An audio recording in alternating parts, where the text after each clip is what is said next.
Bom dia, bom dia, bom dia. Nesse domingo, mais uma oportunidade preciosa de estarmos cultuando ao Senhor. Continuando com os irmãos no nosso estudo sistemático, livro por livro. Mostrar mais uma vez a capa da nossa revista que estamos estudando, a Bíblia toda em um ano, né? Da Horizontal Editora. Até alguns pastores amigos já consultaram e eu pude passar as informações direto para o site da editora. E desde janeiro estamos estudando, começamos com Gênesis, dando início a um panorama geral da Bíblia, já a segunda ou terceira vez nesses 16 anos de ministério na Chave de Davi, que nós sempre fazemos um nivelamento bíblico, livro por livro, com entendimento da Bíblia, da Palavra de Deus, para o nosso coração. Vamos orar, agradecendo ao Senhor por essa oportunidade, por mais um domingo, hoje um domingo especial de batismos, mais um grupo tomando profissão de fé para o domingo que vem. Então nós estamos muito felizes diante de Deus. Aquilo que o Senhor tem feito por nós é bondade, graça, misericórdia, que nós reconhecemos que somente o Senhor pode fazer, e é só Ele que tem feito esse milagre na Chave de Davi. Vamos orar, Pai, mais uma vez. Nós te agradecemos, nós te louvamos, nós te bendizemos mais um domingo na nossa vida como igreja, mais um domingo onde a gente pode estudar a Tua Palavra, meditar na Tua Palavra, aprender a Tua Palavra, conhecer a Tua Palavra, porque é a Tua Palavra que é a lâmpada para os nossos pés e a luz para os nossos caminhos.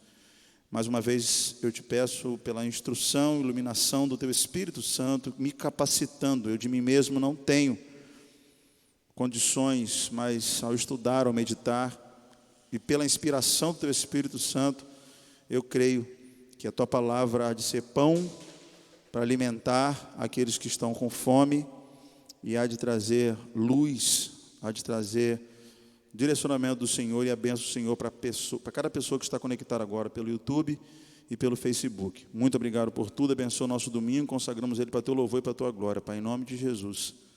Amém. João, no título da nossa revista, o Evangelho da Vida Eterna.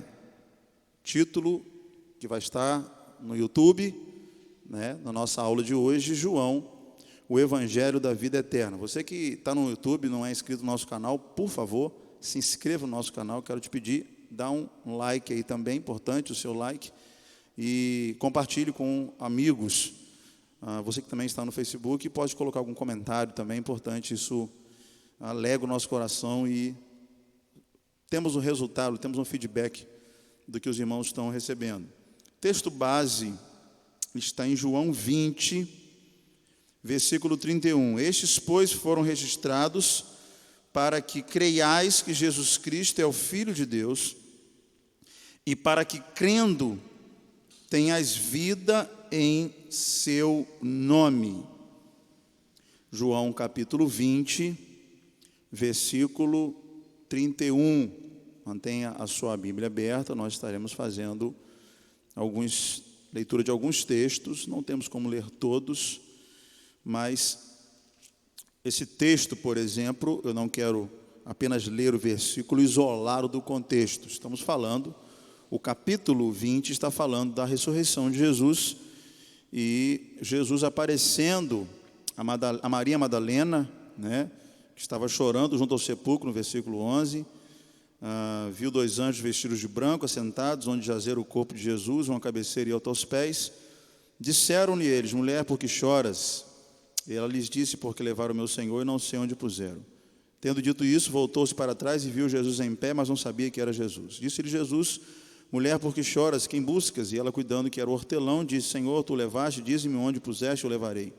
Disse-lhe Jesus: Maria. E ela, voltando, disse: Rabone, que quer dizer mestre. Disse-lhe Jesus: não me detenhas, porque ainda não subi para meu Pai, mas vou para os meus irmãos, e diz-lhes que subo para o meu Pai, vosso Pai, meu Deus e vosso Deus. Maria Madalena foi e anunciou aos discípulos que viram o Senhor e que lhe dissera isso. O texto continua, Jesus aparecendo aos 11, famosa incredulidade de Tomé, né, quando disse que só acreditaria se tivesse a oportunidade de colocar a mão nas suas feridas. E aí Jesus, versículo 27, põe aqui o meu dedo e vê as minhas mãos, chega a sua mão e põe no meu lado, não seja incrédulo, mas crente. Tomé respondeu e disse, Senhor meu, Deus meu. Disse Jesus, porque me viste, Tomé, creste, bem-aventurados os que não viram e creram. Jesus, pois, operou também em presença de seus discípulos muitos outros sinais que não estão escritos neste livro, mas estes foram escritos para que creiais que Jesus Cristo é o Filho de Deus e para que, crendo, tenhais vida em seu nome. Estou com a camisa de missões, hoje é o último domingo de agosto, penúltimo, né? Domingo que vem ainda é dia 30. Mas já estamos fazendo assim, uma pré-campanha de missões. Essa camisa aqui foi usada na Copa do Mundo, no Brasil, né? Falando de missões, né? Ela é amarela como aquela do Jesus Transforma. Então nós seremos desafiados por missões, para projetos missionários. E esse versículo 31 foi o tema de alguns anos atrás das nossas campanhas missionárias. Então, o texto está dizendo que muitos outros sinais que não estão escritos, Jesus operou. Mas o que foi escrito e o que chegou para nós, o que nós temos em mãos em Mateus, Marcos, Lucas e agora no quarto evangelho de João, foram deixados para nós, para que, crendo, nós possamos ter vida através do poderoso nome de Jesus. João começa, no princípio era o Verbo, e o Verbo estava com Deus, e o Verbo era Deus. Ele estava no princípio com Deus, todas as coisas foram feitas por Ele, sem Ele nada do que foi feito se fez. Nele estava a vida, e a vida a luz dos homens. Acho que um tal de Fernandinho gravou isso aqui, né? E a luz resplandece nas trevas, e as trevas não a compreenderam. Houve um homem enviado de Deus, cujo nome era João. Versículo 11, ele veio para os que eram seus, os seus não receberam, mas a todos quantos receberam, deu-lhes o poder de serem feitos filhos de Deus, os que creem no seu nome. O verbo se fez carne, versículo 14, e habitou entre nós, e vimos a sua glória como a glória do unigênito do Pai, cheio de graça e de verdade. Assim começa o evangelho, o quarto evangelho, como diz aqui na nossa revista. Influenciou o pensamento cristão dos 4 primeiros séculos mais do que qualquer outro livro do Novo Testamento, o livro de João. Desde o início da sua autoridade apostólica, foi aceita conforme testemunho de vários escritores da primeira geração, depois dos apóstolos do período patrístico. Depois de Agostinho, entretanto, os escritos paulinos tornaram-se maior fonte de contribuição para a teologia cristã. Em tempos mais recentes, o Evangelho de João tem sido objeto de controvérsias, ocasionadas mais por considerações dogmáticas do que pelos fatos históricos ou literários. Características principais. Ele se difere dos outros evangelhos, Mateus, Marcos e Lucas, em vários aspectos. Primeiro, não há menção do nascimento e juventude de Jesus. 2, não há registro de parábolas que encontramos nos outros evangélicos. 3, relativamente pouco se diz a respeito do ministério primitivo de Jesus na Galileia. A ênfase recai sobre o seu ministério em Jerusalém. 4, não há menção de exorcismos, embora Jesus seja acusado 3 vezes de estar possesso por demônios. 5, João registra 3 visitas de Jesus a Jerusalém por ocasião da Páscoa. Os sinóticos registram apenas uma visita. 6, as últimas palavras ou ensino de Jesus aos seus discípulos recebem uma atenção muito maior só no Evangelho de João. Não encontramos esses relatos de João 15, João 16, João 17, as instruções finais, as despedidas, aquele momento tão especial ali de Jesus na intimidade com os 12, não encontramos em Mateus, não encontramos em Marcos, não encontramos em Lucas, só em João. Sétima característica principal que difere João dos outros evangelhos é que o evangelho começa com um prólogo e termina com um epílogo. Lá no capítulo 21, nós lemos o capítulo 20, ele tem essa estruturação literária. A autoria e data, de acordo com a tradição, além do quarto evangelho, João recebe créditos pela autoria das 3 epístolas que levam o seu nome, juntamente com o livro do Apocalipse. Então, são 5, assim como Moisés escreveu o Pentateuco, João também escreve 5 livros da Bíblia. As 3 cartas, o Apocalipse e o Evangelho, são da sua autoria. Depois da ascensão de Jesus ao céu, João tornou-se uma das principais figuras da igreja de Jerusalém. Ao lado de Pedro e Tiago, Gálatas 2:9 fala sobre isso, sobrepujando apenas por Paulo em termos de número de escritos, incluso no cânon do Novo Testamento. João serviu como pastor da igreja em Éfeso. Posteriormente, o imperador Domiciano exilou na ilha de Patmos, onde escreveu o Apocalipse. A maioria dos intérpretes concorda em afirmar que João foi o último dos 4 evangelhos a ser escrito, aproximadamente entre o fim de 80 e o início de 90 anos depois de Cristo, né? Então, alguns vão dizer aí que depois que Mateus, Marcos e Lucas foi escrito, 60, 70, 80 anos, vai ser o tempo que João vai ser escrito. Que Deus, pelo seu Espírito, coloca e traz ao coração de João palavras para que ele registrasse em pergaminhos, em livros, para que se tornassem o 4º evangelho que pudesse chegar até nós. A maioria dos intérpretes concorda ao afirmar que João foi o último dos 4 evangelhos a ser escrito aproximadamente, né, nessa data que eu acabei de falar. O propósito de João, ele reflete sobre a pessoa de Jesus à luz dos problemas das heresias que negavam tanto a divindade como a sua humanidade. Deus tomou forma humana na pessoa de Jesus Cristo, o tema central é cristológico. Dessa forma, além de propósito evangelístico, o 4º evangelho serviu também de um propósito apologético e doutrinário. O apóstolo deixa bem claro que o seu propósito central é levar os eleitores à fé em Cristo como Filho de Deus para que eles tenham vida. E ele quer mostrar que Jesus de Nazaré é o Cristo. Nesse sentido, o evangelho é uma espécie de convite para que o leitor veja e tenha certeza. Veja no capítulo 1, versículo 39, e tenha certeza no capítulo 7, 17, né, que Jesus é o Filho de Deus. O 4º evangelho tem o propósito de evangelizar e levar à maturidade todo aquele que aceita Jesus pela fé como Cristo de Deus. Vamos ler o capítulo 7, versículo 17.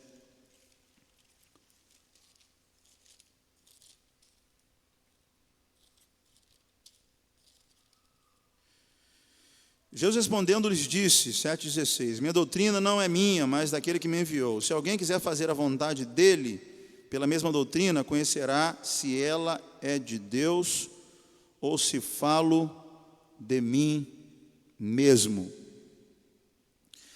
A teologia de João é a natureza de Jesus Cristo. Ele ensina que o verbo era Deus e que se tornou carne.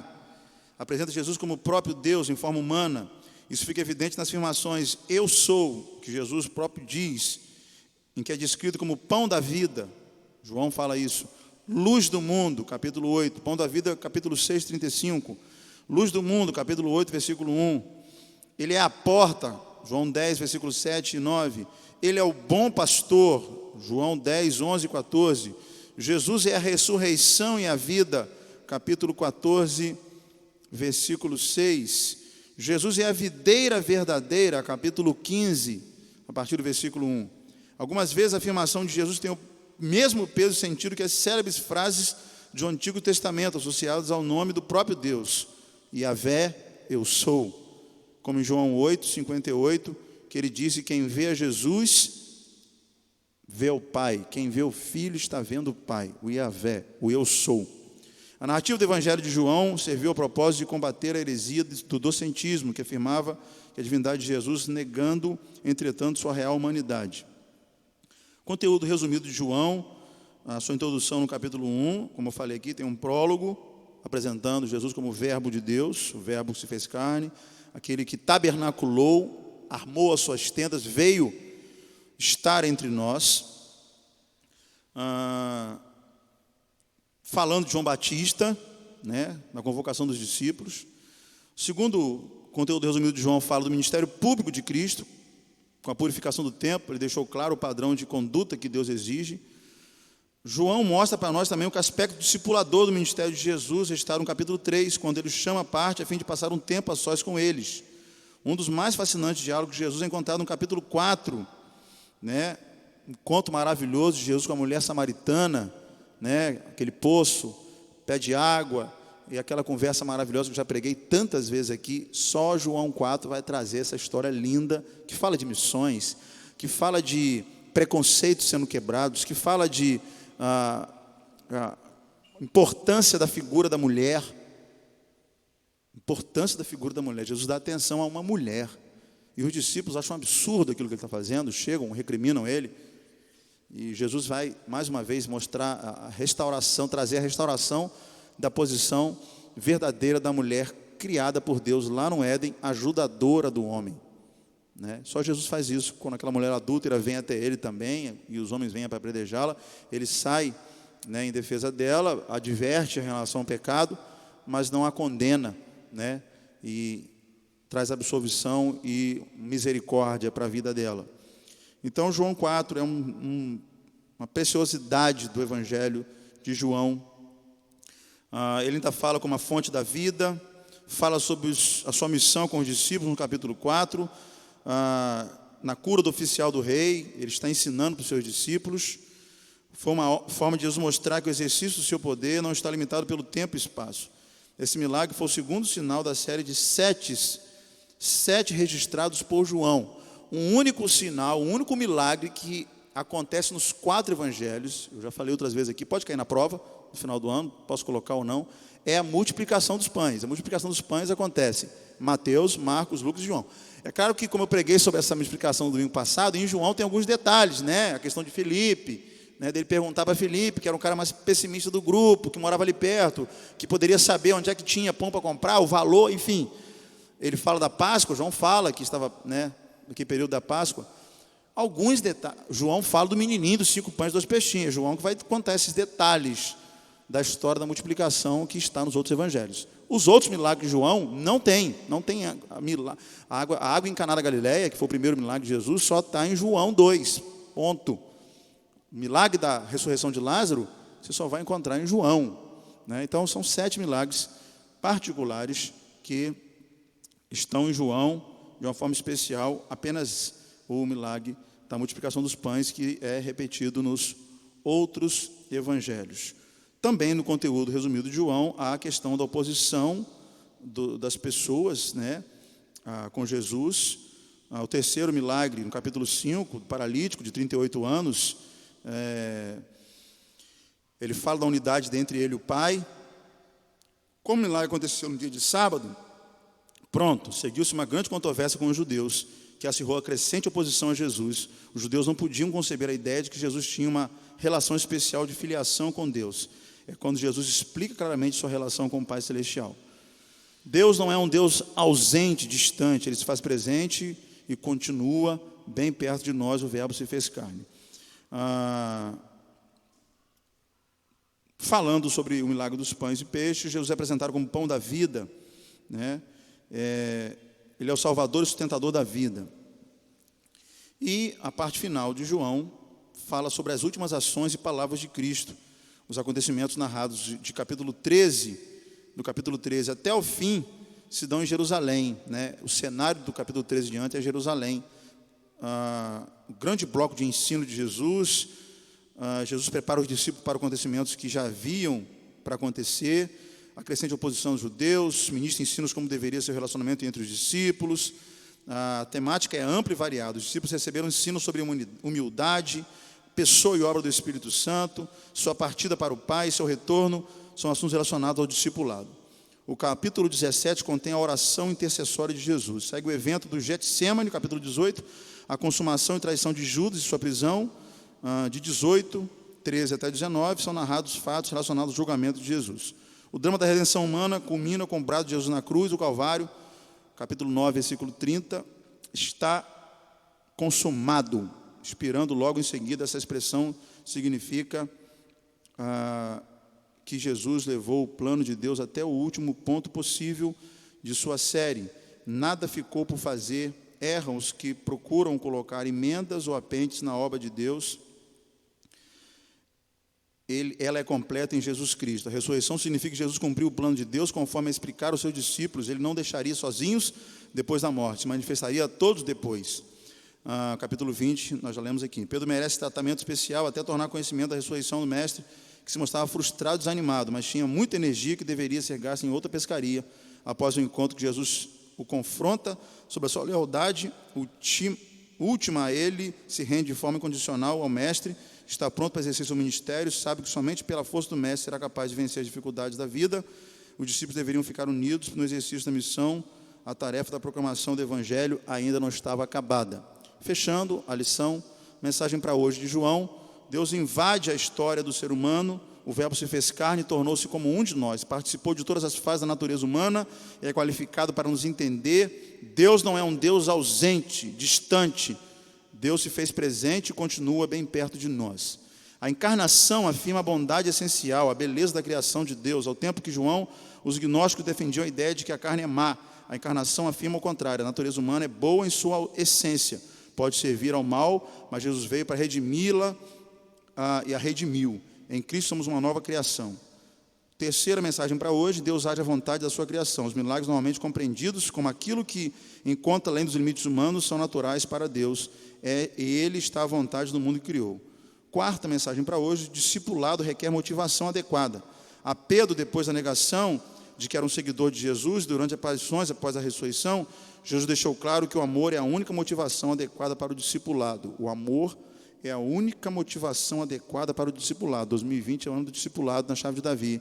Se você não amar as pessoas, você não vai cuidar bem delas, você não vai discipular. Então peça primeiro a Deus, para Deus colocar amor no seu coração, para você discipular alguém. Anotou essa aí? O plano de Deus para a salvação do ser humano está completo. Este é o significado do brado de Jesus na cruz do Calvário. Está consumado. Corrigindo a revista que tenha colocado o 9:30, é 19:30, tá, irmãos? Aqui agora veio a correção, eu até ia conferir. Há grupos religiosos que parecem querer modificar ou ampliar o plano de Deus com outras exigências. Devemos rejeitá-los. O que Deus fez em Cristo está completo e perfeito, totalmente perfeito nele, em Jesus Cristo. A obra de Deus, o propósito de Deus revelado está completo. Então, quando nós entendemos o propósito dele para as nossas vidas, né, nós entendemos o que Jesus veio fazer. Eu queria terminar com o último comentário, que é o capítulo 21, quando Jesus faz o discipulado final com Pedro. Aquela situação que ele estava pescando, e Jesus bota um peixinho na brasa lá, bota um pão, apresenta para ele, e pergunta para ele: você me ama, Pedro?